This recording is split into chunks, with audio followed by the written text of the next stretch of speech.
21 फरवरी मां बोली का दिन है। अज दे दिन मेरे वालों मेरे सारे दोस्त भरावां नूं, मां बोली दे कामियां नूं, लिखारियां नूं, ख्याल टीवी वालियां नूं, पंजाबी लहर वालियां नूं,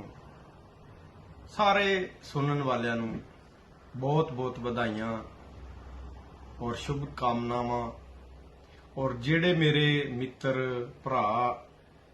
विदेशां दे विच वसदे ने और उबड़ बोली दे विच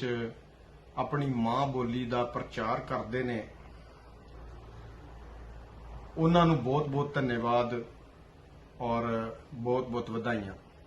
ते अज दे हवाले नाल मैं एक अपनी रचना तुहाडे नाल सांझी करना चाहांगा कि रोकी बैठा किन्ने हड़ मैं सीने विच, अथरू झातां मारन यार पसीने विच,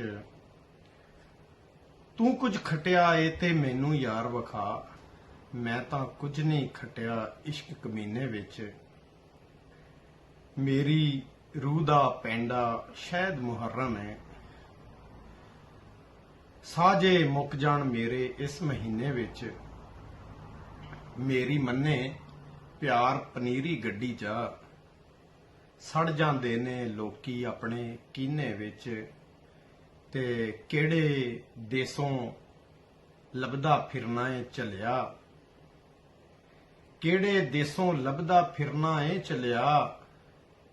अपने आप नूं काशफ लब मदीने विच, रोकी बैठा किन्ने हड़ मैं सीने विच। बहुत बहुत शुक्रिया।